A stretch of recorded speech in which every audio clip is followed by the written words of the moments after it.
হাযা কালামু রাব্বি, ঝর্ণার মতন চোখের পানি ফালাইতো। আমার মন বলছে আমার আল্লাহ আমার স্বামীর চোখের পানিটারে কোরআনের জন্য আতর বানায় দিছে। এ দুবাডাঙ্গার মুসলমান, মহিলাটা বলতে আরম্ভ করছে, জমানার ইমাম রে, পড়তে পড়তে এক সময় আমার স্বামী কোরআনের উপরে তার জিন্দেগিটা চলে গেছে, রূহটা চলে গেছে, আমার স্বামী বিদায় হয়ে গেছে। আল্লাহ পাক আমার তেলাওয়াতকৃত আয়াতের মধ্যে বলেন, ইয়ারফাইল্লাহুল্লাযীনা আমানু মিনকুম ওয়াল্লাযীনা উতুল ইলমা দারাজাত। আল্লাহ পাক বলেন, তোমাদের মধ্যে যারা ঈমানদার, যারা ধর্মীয় বিষয়ে জ্ঞান প্রাপ্ত হলো, আল্লাহ বলেন উতুল ইলমা দারাজাত, যাদেরকে আমি ইলম দিয়েছি, যাদেরকে ইলম আমি দিয়েছি, তাদের মর্যাদা জমিনে বাড়ায় দিছি। বলেন সুবহানাল্লাহ।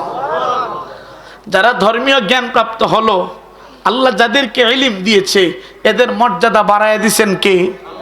আরেকটু জোরে কন্যা কে? উতুল ইলমা দারাজাত, যাদেরকে ইলম দিয়েছি তাদের মর্যাদা, তাদের ফজিলত আমি আল্লাহ জমিনের মধ্যে বাড়ায় দিছি।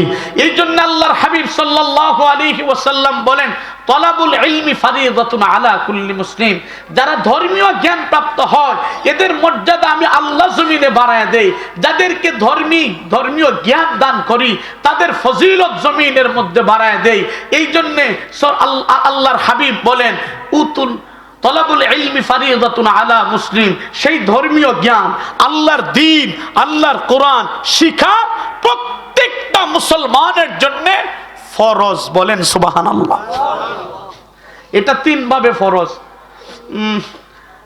যাই হোক, একটাই বলি, যতটুকু শিখলে হালাল আর হারাম তমিজ করা যায়, পার্থক্য করা যায়, ফরক করা যায়, পৃথক করা যায়, ততটুকু ধর্মীয় জ্ঞান শিক্ষা গ্রহণ করা শুধু পুরুষের জন্য না, মুরব্বীদের জন্য, মুরব্বীর জন্য নয়, যুবকদের জন্য, যুবক শুধু নয়, মুরব্বী যুবক নয়, মহিলাদের জন্য, আমার মাদের জন্য, বোনদের জন্য, মুসলিম নরনারীর জন্য, প্রত্যেকের জন্য আল্লাহ ফরজ করে দিয়েছেন। বলেন সুবহানাল্লাহ। এই জন্য সরওয়ারে দু আলম সাল্লাল্লাহু আলাইহি ওয়াসাল্লাম বলেন, খায়রুকুম মান তাআল্লামাল কুরআন ওয়া আল্লামা। যারা আল্লাহর কোরআন পড়বে এবং পড়াবে, এই ধর্মীয় জ্ঞান নিজে শিখবে এবং অপরকে শিখাবে, নবীজি বলেন তারা জমিনে শ্রেষ্ঠ। তাদের মতন দামি মানুষ আল্লাহর জমিনে কেউ হইতে পারে না। আর একটু জোরে কন্যা সুবহানাল্লাহ। কেন দামি? পৃথিবীতে এমন কোন কিতাব নেই, পৃথিবীতে এমন কোন বই নেই যেই বই পড়লে সওয়াব আছে।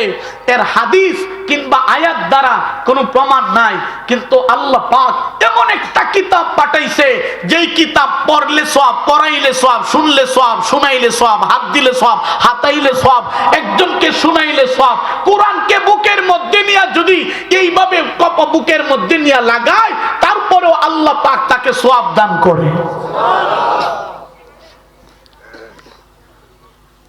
এমন একটা গ্রন্থ,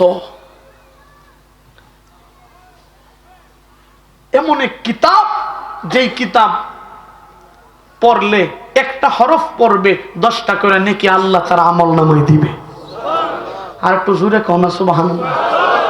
আল্লাহর হাবিব বলেন, মান কারা আল কুরআন হারফাম মিন কিতাবিল্লাহ ফালাহু হাসানা ওয়াল হাসানাতু বিহি আশরু আমসালিহা লা আকুলু আলিফ লাম মিম বাল আলিফুন হরফুন ওয়া লামুন হরফুন ওয়া মিমুন হরফুন। আল্লাহর হাবিব বলেন, যে আল্লাহর কোরআন থেকে একটা হরফ পড়বে 10টা করে নেকি তার আমল নামায় আল্লাহ দান করবে। নবীজি বলেন, লা আকুলু আলিফ লাম মিম, আমি এই কথা বলি না আলিফ লাম মিম এটা এক অক্ষর। আল্লাহর হাবিব বলেন, আলিফ লাম মিম এই যে পড়লো, 3টা হরফ সে তিলাওয়াত করলো, 3 দশে 30টা নেকি আল্লাহ তার আমল নামায় দান করলো। অনেকে বলে, হাদিসের মধ্যে আসছে, ও মুসলমান, রমজানুল মুবারকে যদি কেউ একটা হরফ পড়ে 70টা নেকি দান করে। আল্লাহ পাক বলেন ওয়াল্লাহু ইউযাইফু লিমান ইয়াশা, আমি যে কতটুকু সওয়াব দেই এটার কোনো, আমি যাকে দেই কতটুকু দেই বিগাইরি হিসাব, তার কোনো হিসাব নাই। সুবহানাল্লাহ। অনেকে বলে আল্লাহর কোরআন না বুঝে পড়লে কোনো সওয়াব নাই, অনেকে বলে না। এটা যদি সত্য হয় তাহলে আমাদের এলাকার গ্রাম অঞ্চলে হাজার হাজার 2000 মানুষ হইলে একটা গ্রামের মধ্যে 2-3 জন আলেম খুঁজে পাওয়া মুশকিল। আসেনি না নাই? যারা কোরআনের অর্থ বুঝে না কিন্তু কোরআন পড়তে পারে, তাও 10-15 জন 20 জন। আর আলেম হইলে তো অর্থ বুঝে পড়ে 2-3 জন আর হাজার। এইটা যদি অর্থ হয় তাহলে এটা দাঁড়ায় যে কোরআন না পড়া সব সমান।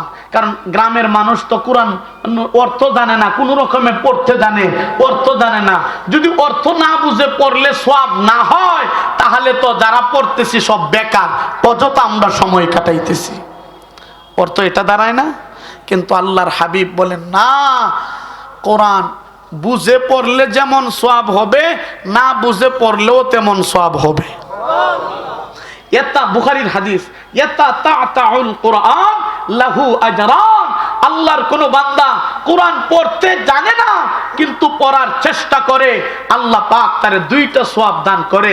1 নম্বর সে পড়তে জানে না, পড়ার চেষ্টা করতেছে। 2 নম্বর ঠেকে ঠেকে কিংবা তুতলায় তুতলায় যে পড়তেছে, এই জন্য আল্লাহ 2টা সওয়াব দিয়া মরণের পরে এই পৃথিবীর সমান 10টা পৃথিবীটাকে এক করে আল্লাহ এই বান্দাকে ডাইরেক্ট জান্নাতের মালিক বানিয়ে দিবে।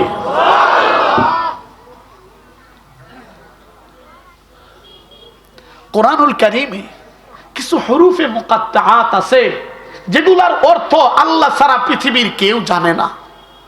অর্থ কেবলমাত্র শুধুমাত্র জানে কে? আর একটু জোরে বলেন কে? হরুফে মুকাত্তাআতের মধ্যে অনেক, আলিফ লাম মিম, ইয়াসিন, তাহা, তাসিন, মিম, হরফে মুকাত্তা, কেউ জানে না এগুলার অর্থ। এগুলার অর্থ আল্লাহ ছাড়া কেউ জানে না। যদি অর্থ না বুঝে পড়লে সওয়াব না হয় তাহলে তো এগুলা পড়লে সওয়াব হবে না, ঠিক না? কিন্তু বিষয়টা এমন না। সওয়াব যে হয় এটার একটা দলিল আপনাদের সামনে পেশ করি। ইমাম আহমদ ইবনে হাম্বল রাহমাতুল্লাহি আলাইহি, যার জীবনে আল্লাহকে 100 বার স্বপ্নে দেখছে। আরেকটু জোরে কও সুবহানাল্লাহ। 99 বার যখন দেখছে 100 বার পূর্ণ হবে, আহমদ ইবনে হাম্বল বলেন, আল্লাহ আপনাকে আর দেখি কি না দেখি জানি না, আল্লাহ এবার আপনার একটি প্রশ্ন করব, আমার একটু জবাব দিবেন। আল্লাহু আকবার। আল্লাহ পাক বলেন, আহমদ ইবনে হাম্বল কি প্রশ্ন করবা বলো, আমি উত্তর দেব। আহমদ ইবনে হাম্বল স্বপ্ন যুগে জিজ্ঞেস করলেন, মা আহসানু বিতুরুকি ইলাইয়া, হে আসমানের মালিক, আপনার নিকটবর্তী বান্দা হওয়ার রাস্তা কোনটা? কোন আমল করলে আপনার নিকটবর্তী হওয়া যাবে, আপনার জান্নাতের মালিক হওয়া যাবে, সেটা আমি জানতে চাই। আল্লাহ পাক বলেন, বিতিলাওয়াতিল কোরআন। এ আহমদ ইবনে হাম্বল, আমার কোরআনকে, আমার কালামে হাকিমকে যে যত বেশি তেলাওয়াত করবে সে তত বেশি আমার নৈকট্যশীল বান্দা হয়ে আল্লাহর জান্নাতের মালিক হয়ে যাবে। বলেন বিফাহমিন আও বেলা ফাহমিন, আল্লাহ বুঝা তেলাওয়াত করলে আপনার নিকটবর্তী হওয়া যাবে না, না বুঝে তেলাওয়াত করলে আপনার নিকটবর্তী হওয়া যাবে? আল্লাহ জবাব দিলেন, বিফাহমিন বেলা ফাহমিন, বুঝে পড়লেও যেমন নিকটবর্তী হওয়া যাবে, না বুঝে পড়লেও তেমন নিকটবর্তী হওয়া যাবে। জবান খুলে বলেন না সুবহানাল্লাহ। হে মুসলমান, আল্লাহু আকবার। এই যে না বুঝে পড়লে যে সওয়াব হওয়া যায়, আহমদ ইবনে হাম্বলের বিশাল এই কথা থেকে বুঝতে পারলাম। কিন্তু না বুঝে পড়লেও যে আল্লাহ যে সওয়াব দেয়, জান্নাতি বানায়, তার একটা ওয়াকিয়া। হে বাজান, আমাদের মধ্যকার কিছুদিন আগে এমন একটা সময় গেছে, 2-3 গ্রাম মিলে একজন আলেমকে পাওয়া দুষ্কর ছিল, ঠিক কিনা? 4-5 গ্রাম মিলায়া একজন আলেম পাওয়া গেছে না। কেউ মারা গেছে, আগে বলছে জানাজা পরে হবে, গোসল করানো পরে হবে, আগে মুন্সি কোথায় আছে বা মোল্লা কোথায় আছে কিংবা হুজুর কোথায় আছে উনাকে আগে খবর দিতে হবে, ঠিক না? কারণ নাই তো। যেমন শরীফুল ইসলাম শাহ হুজুরের ওই জমানার বা 2-3 গ্রামের মধ্যে একজন আলেম মুশকিল, আগাজী শাহ হুজুর এই এলাকার মধ্যে, তারপরে এই যে ইয়ার হুজুর আসলাম নাকি ওই যে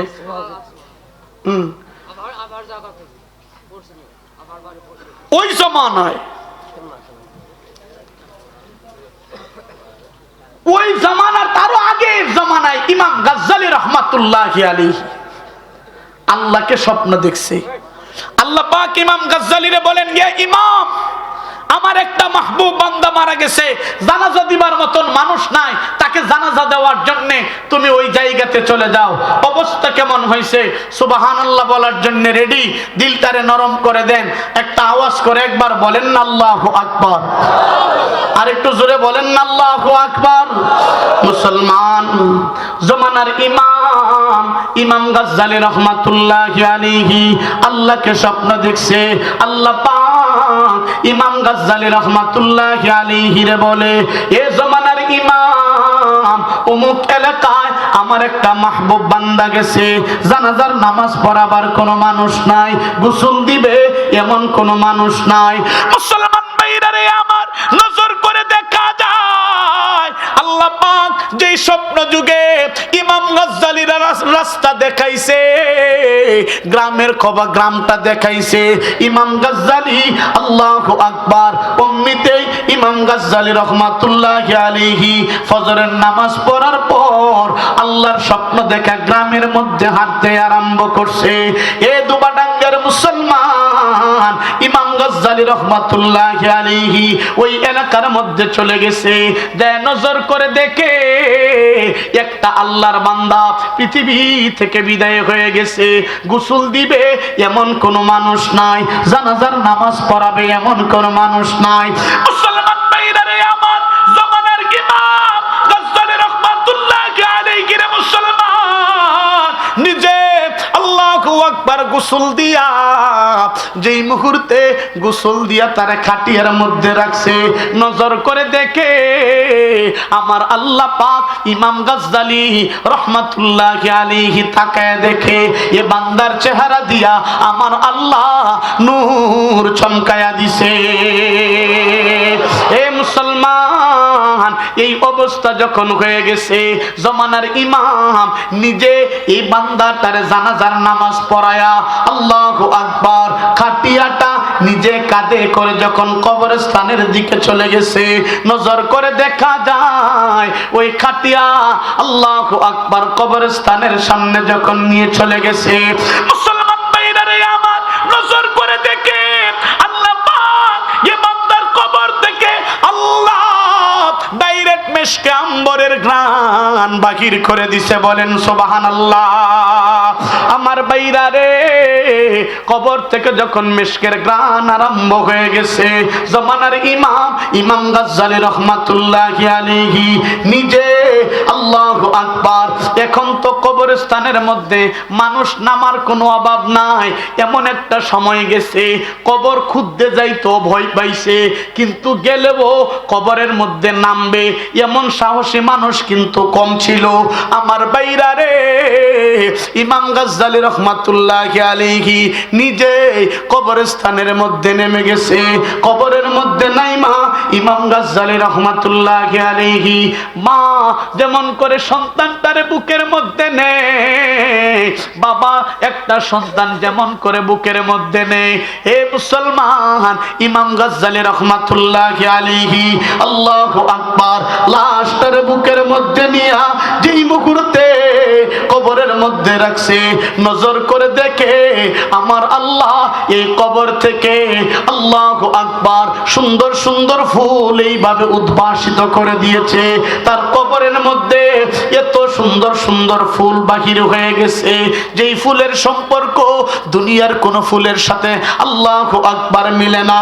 মুসলমান ভাইরা রে আমার, এই অবস্থা দেখার পর জমানার ইমাম ঝর্ণার মতন চোখের পানি ছাড়ে, মনে মনে বলতে আরম্ভ করছে, হায় রে এই লাশটা যদি এই বান্দার না হইয়া আমি গাজ্জালির হইতো, আমার মন বলে আল্লাহ পাক হয়তো আমারে আল্লাহর জান্নাতের মালিক বানায় দিত।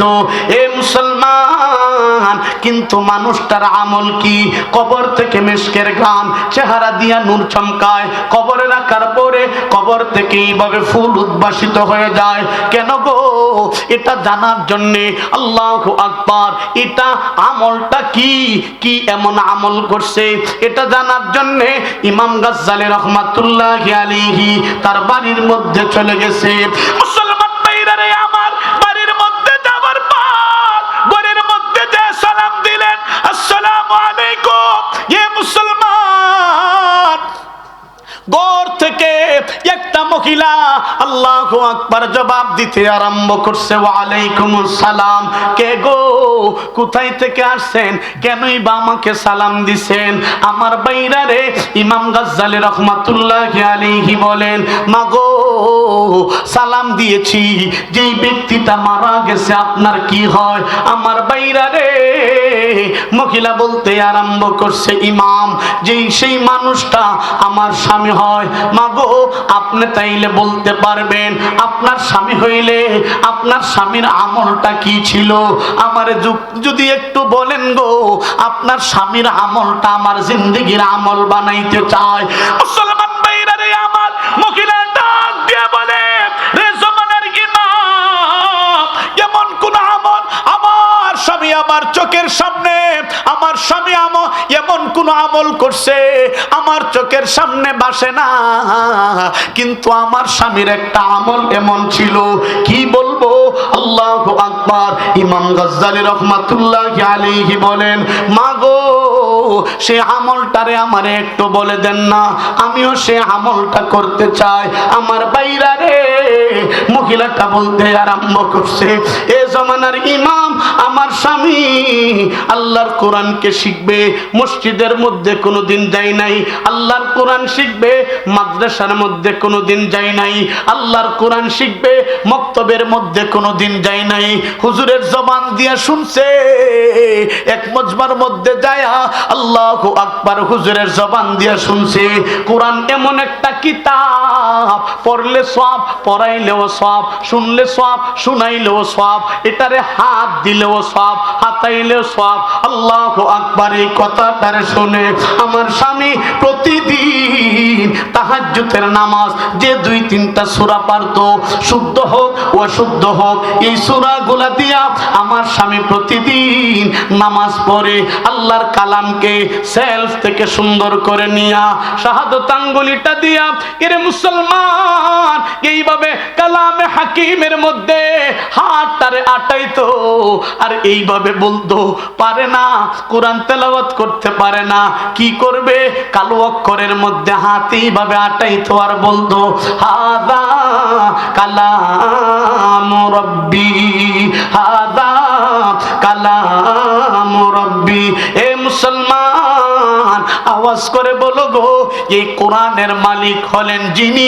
আওয়াজ করে বলেন না তিনি কে? মুসলমান ভাইরা রে আমার, জমানার ইমাম রাহমাতুল্লাহি আলাইহি রে বলেন, রে জমানার ইমাম, আমার স্বামী আল্লাহর কোরআনের কি কোরআনের কালো অক্ষরের মধ্যে হাতটারে আটাইতো আর বলতো, হাদা কালামু রাব্বি, ঝর্ণার মতন চোখের পানি ফালাইতো। আমার মন বলছে, আমার আল্লাহ আমার স্বামীর চোখের পানিটারে কোরআনের জন্য আতর বানায় দিছে। এ দুবাডাঙ্গার মুসলমান, মহিলাটা বলতে আরম্ভ করছে, জমানার ইমাম রে, পড়তে পড়তে এক সময় আমার স্বামী কোরআনের উপরে তার জিন্দেগিটা চলে গেছে, রূহটা চলে গেছে, আমার স্বামী বিদায় হয়ে গেছে। এ মুসলমান, ইমাম গাজ্জালী রাহমাতুল্লাহি আলাইহি বলেন, মাগো আর বলার দরকার নাই, বুঝতে পারছি আপনার স্বামীর এই আমলের কারণে আল্লাহ পাক আপনার স্বামীর কবরটারে ডাইরেক্ট আল্লাহর জান্নাতের মালিক বানায় দিছে। বলেন সুবহানাল্লাহ। ওহ জামানে মে মুআজ্জাজ থি হামিলে কুরআন হো কর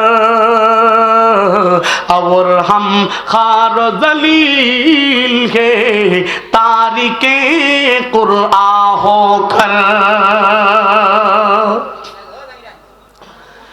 তারা ইজ্জতি হয়েছে আল্লাহর কোরআনকে যারা বুকের মধ্যে ধারণ করেছে তারা ইজ্জতি সম্মানী হয়েছে, মরণের পরে জান্নাতের মালিক হয়েছে। আজকে মুসলমান অপমানিত, অপদস্থ, লাঞ্ছিত, তার একমাত্র কারণ মুসলমান আল্লাহর কোরআনকে ছেড়ে দিয়েছে। ঠিক কিনা বলো? যদি কোরআনকে না ছাড়তো, কোরআনটা শুধু মসজিদের থাকের মধ্যেই থাকতো না, কোরআন দিয়ে দেশ পরিচালনা করত। ঠিকটা আসতে কইলা কে লেগি আসতে কইছস তে ফেরেশতার দল। আজ যা কোরআন ডারে খালি মসজিদের থাহের মাঝে। আর রমজান শরীফে আমার মায়েরা রমজান শরীফ আইলে কোরআন শরীফ বার কইরা আমার মা শরীফ পড়ে।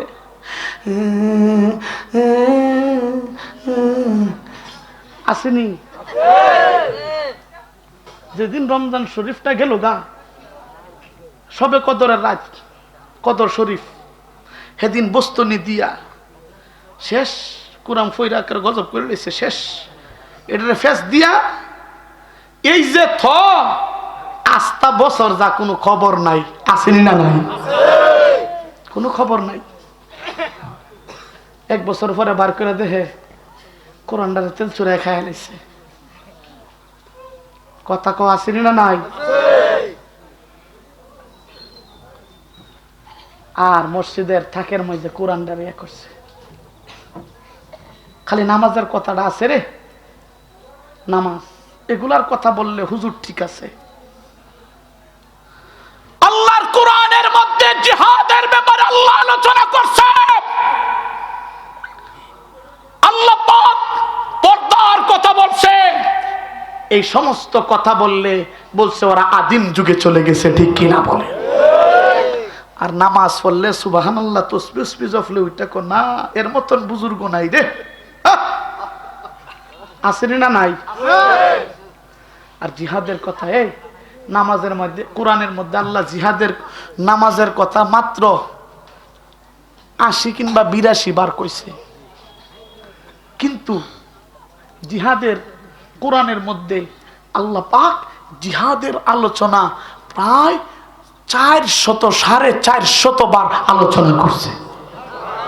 সুবহানাল্লাহ ডাফেকেট করে লাভাইকে কইবে না, পুরো কি দরকার আছে জুতকে রাখো সুবহানাল্লাহ। নামাজ কেমনে পড়তে হবে কোরআনে নাই। নামাজ কেমনে পড়তে হবে কোরআনে এইবা বইলা দেয় নাই। কিন্তু জিহাদ কেমনে করতে হবে সরাসরি আল্লাহ কোরআনে বয়ান করে দিছে। সুবহানাল্লাহ ক। আজকে আমরা এটা বাদ দিয়া ধরছি নামাজ, আর কোনটা নাই। হে মুসলমান, আওয়াজ করে বলেন এই কোরআনকে আমাদের পড়ার দরকার আছে না নাই? কোরআন অনুযায়ী দেশ গড়ার দরকার আছে না নাই? কোরআনকে সংশোধন নেওয়ার দরকার আছে না নাই? অনেকে আছে কোরআনকে চ্যালেঞ্জ করে, আসেনি? কোরআনে আল্লাহ তোরা কোরআনকে চ্যালেঞ্জ কি করবে? কোরআনে আল্লাহ 3টা চ্যালেঞ্জ গোটা পৃথিবীর মানুষকে করছে। সুবহানাল্লাহ। 1 নম্বর চ্যালেঞ্জ হইছে, এটা যদি বানানো কোনো কিতাব হয়, অনেক সময় গেছে বানানো হয়, তাহলে এই কোরআনের মতন একটা কোরআন নিয়ে আসো। আজ পর্যন্ত পারছে? এই কোরআনের মতন কোরআন একটা বানাইতে পারছে? মক্কার মুশরিকেরা সবাই বুট বইয়া কইছে একটা বানাইমু। কি বানাইছে? আল্লাহ কোরআন আলাম তারা কাইফা ফালা রাব্বুকা সূরা ফিল আছে না, হেরা বানাইছে আল ফিলু মাল ফিল ওয়া মা আদরাকা মাল ফিল। নাউজুবিল্লাহ ক। ইয়ার পরে গিয়া মুখ আক কইরা গেছে গা, আর কোনটা বাইরো না, মিলাইতারে না। চাইছিল কোরআনের মতন বানাইতো। হে মুসলমান, এই জন্যই কোরআন কোরআনের মতন কোরআন কেউ বানাইতে পারে নাই, কিয়ামত হওয়ার আগ পর্যন্ত বানাইতে পারবে না, ঠিক কিনা বলে? একটা নুকতা কোরআন থেকে কেউ সরাইতে পারবে না, ঠিক কিনা বলে? একটা নুকতা কোরআন থেকে সরাইতে পারবে না। কেন? এই কোরআনের জিম্মাদারি নিছে কে? আরো আস্তে কো, আরো জোরে বলেন কে? যদি আগুন লেগে যাইব রে পৃথিবীর সব বইয়ের দোকান, তবু বিশ্ব থেকে হারাবে না পবিত্র কোরআন। কথা বলেন ঠিক কিনা? পূর্বে কেমন করে কোরআন ধ্বংস আগুনের দেশ আছে বিশ্বভরা অগণিত কোরআনের হাফেজ, ঠিক কিনা বলো? তারা ছাপিয়ে আসমানি গ্রন্থ বাঁচাবে ইসলামের মান, তবু বিশ্ব থেকে হারাবে না পবিত্র কোরআন। যদি আগুন লেগে যায় পুরো পৃথিবীর সব বইয়ের দোকান, তবু বিশ্ব থেকে হারাবে না পবিত্র কোরআন। কথা বলেন ঠিক কিনা? দেখো পাকিস্তানের জিআই মরল বিমান দুর্ঘটনায়, ভাই তার বিমান পুড়ে ছাই হয়েছে, দেখো কোরআন পুড়ে নাই।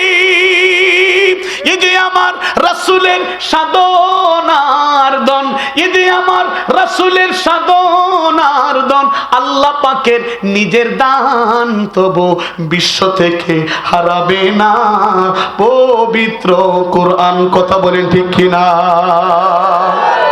একজন হিন্দু ব্রাহ্মণের ছেলে নকুল কুমার, উনি হিন্দু হয়ে কোরআনের প্রতি অগাধ ভালোবাসা, অগাধ মোহাব্বত, নিজের চিন্তায় গবেষণায় আল্লাহর কোরআনের ভালোবাসায় উনি এই কথাগুলা লিখছে। সুবহানাল্লাহ।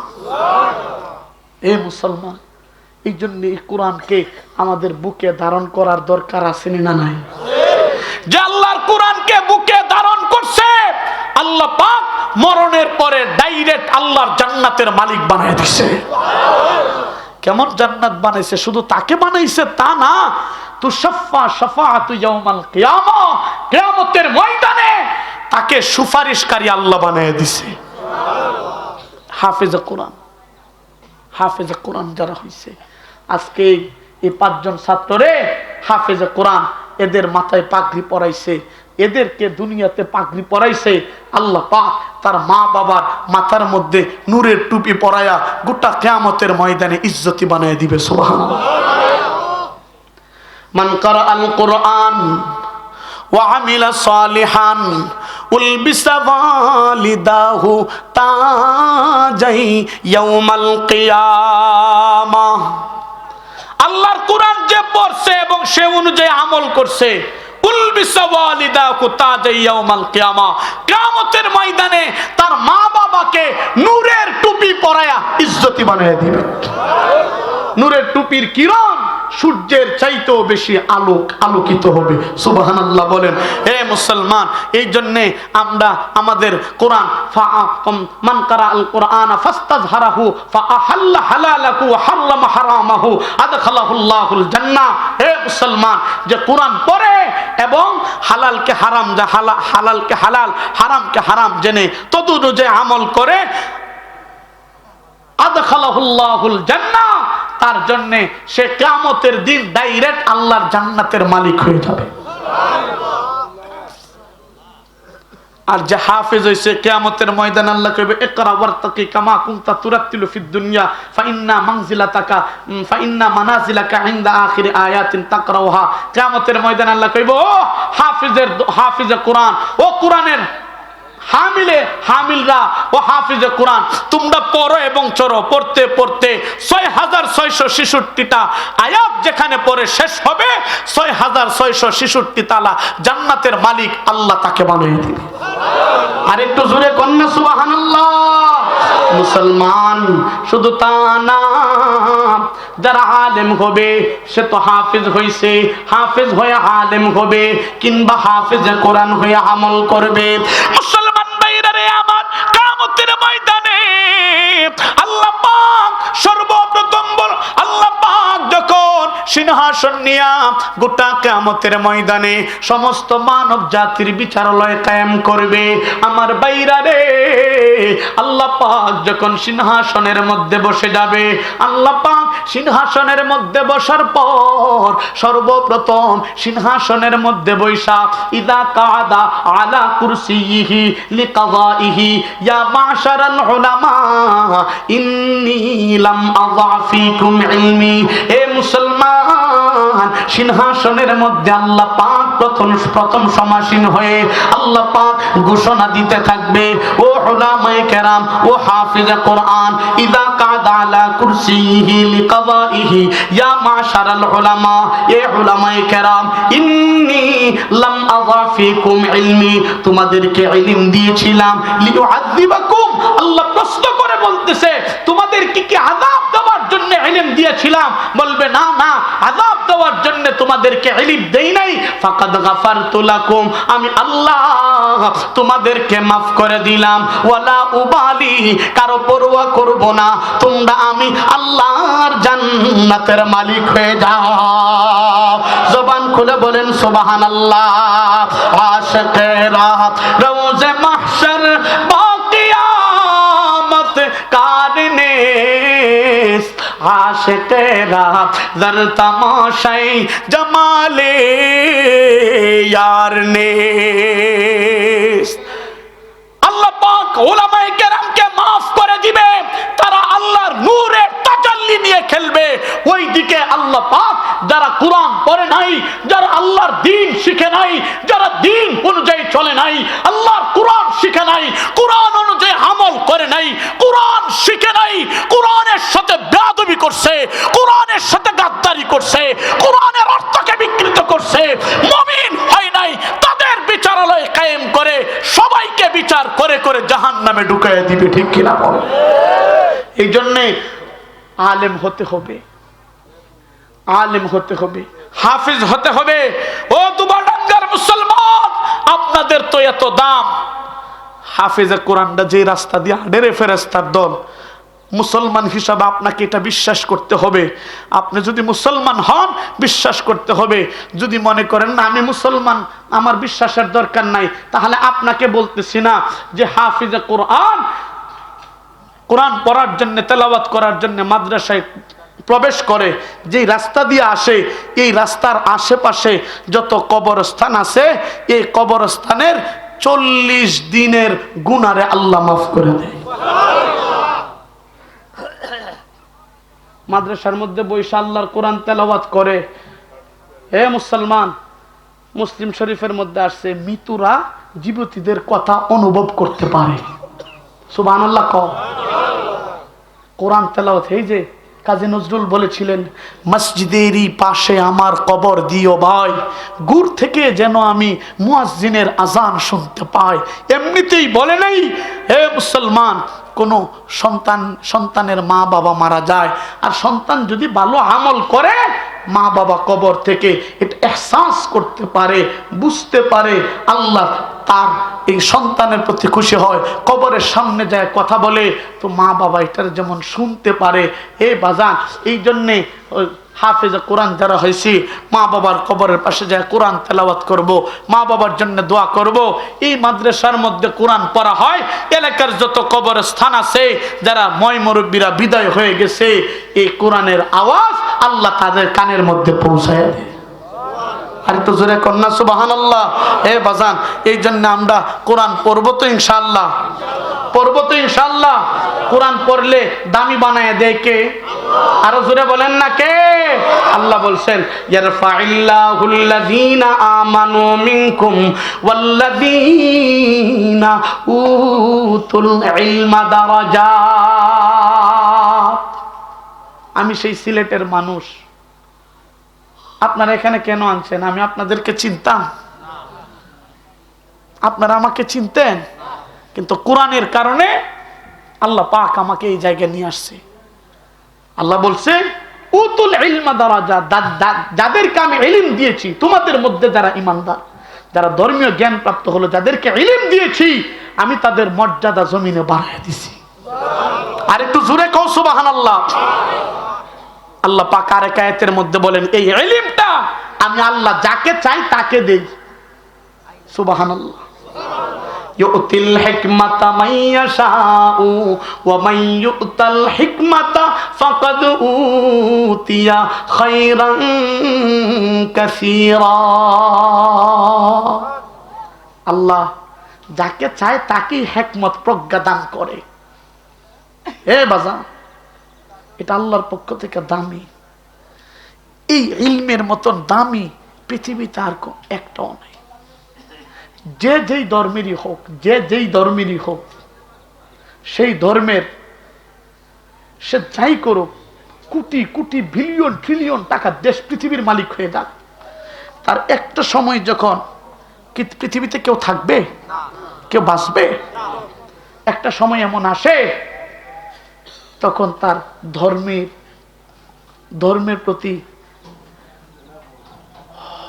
অনুসূচিত হয়। যে যে ধর্মেরই হোক, তার শেষ সম্বল এটাই। মুসলমানের শেষ সম্বল আল্লাহর কোরআন, ঠিক কিনা বলে? এই জন্যে